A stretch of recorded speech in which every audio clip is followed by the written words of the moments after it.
10 Cloverfield Lane is directed by Dan Trachtenberg, first-time director, and it stars Mary Elizabeth Winstead, which you would know from Scott Pilgrim vs. the World. She's the main girl in that. I didn't even know that until recently. It stars also John Gallagher and, of course, John Goodman, and is the highly anticipated? Can I even say that word? Because this is a movie that nobody even knew about. But ever since we knew about it, it's been pretty highly anticipated. It's the somewhat sequel to Cloverfield. Here's what I'll say about this movie. Before you go into it, you have to know that this movie really has nothing to do with Cloverfield. It's a prequel, sequel, cousin, somewhat has something to do with Cloverfield. The movie really has nothing to do with Cloverfield. If anything, it just takes place in the same world as Cloverfield, but you don't have to see the first Cloverfield. You don't have to know what's going on. All you have to know that about Cloverfield is that there were aliens in there and there was a big monster and something happened and there was an attack. That's it. And the movie somewhat ties in with the first Cloverfield, but it really has nothing to do with it. I almost feel like this director had a big idea for this story, and then he got a hold of J.J. Abrams somehow, and then J.J. Abrams was like, hey, you know what, we could put this inside the Cloverfield world, and it was almost more of a marketing thing to sell the movie, more than it was a part of the actual world. But anyway, that's what I'll say, is that the movie takes place in the same world as Cloverfield, and that's how it most makes sense to me. The movie is basically just these three actors, though. Just John Goodman, Mary Elizabeth Winstead, and John Gallagher. It's just them three, pretty much the whole movie. And it's a very claustrophobic movie. They're all in this bunker the whole movie. And it is so intense and so just on the edge of your seat, and you want to know what's happening, and things get revealed to you. And this is such a good movie.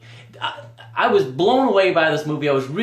I expected a lot from it because the trailer got me so jacked to see it. It looked so good and intense, and I was like, oh man, I have to know what the deal is with what's happening. You know, is it actually a part of Cloverfield? Is John Goodman insane? And the whole movie, you're wondering that. It keeps you on the edge of your seat, and you're engaged from the very first scene. I love the opening to this movie, by the way. From the very first scene, it has this cool opening shot where it's no dialogue, and then goes to the opening credits and all that, and then all inside the bunker.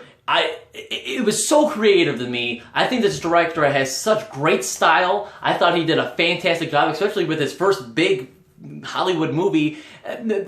Although I will say that it was a smaller movie, a little bit confined, so I don't know how I'll do with like a bigger movie. But for this is a great effort. I thought he did a fantastic job. I can't wait to see more from this guy. John Goodman, all the performances are out of this world. They are all fantastic. John Goodman blew me away. John Goodman is always awesome. When is he ever mailing it in? He is always amazing in every single movie and in this movie, he's so different than the John Goodman we've been seeing lately. Because lately, he's just been popping up in supporting roles and Flight, just being the drug dealer and being funny and just throwing in some jokes and everything. And this, he is creepy. He is like, he freaks you out because you don't know what's the deal with him. Is he a good guy? Is he a bad guy? Is he crazy? What is his deal? And in the whole movie, you're wondering that. You're going back and forth, and you don't know until pretty much the ending of the movie. And even by the ending of the movie, I'm not going to spoil anything, but even by the end, you're still like, how is it? I don't want to spoil anything. I can't really say much about the movie, and that's the beauty of it, because I don't want to tell anything about this movie, just that it's very intriguing, very intense, and if you are looking for a super scary, Cloverfield type movie, this is not the type of movie that you're going to want, because this is nothing like the first Cloverfield. And that's why I feel like putting it inside of that world is more than anything just the marketing of it, because people that go in looking for a sequel to Cloverfield, I think, will be disappointed because the movie is not scary. It's not in the way that Cloverfield was, at least. If anything, this is more of a suspense thriller kind of thing. And you're not scared. You're just like on the edge of your seat and like white-knuckled, But you're not scared in the same way as Cloverfield. So you should know that going in. Don't look forward to the same kind of movie as Cloverfield. This is a completely different movie. It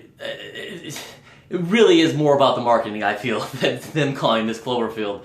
But this is a fantastic movie. I definitely recommend it.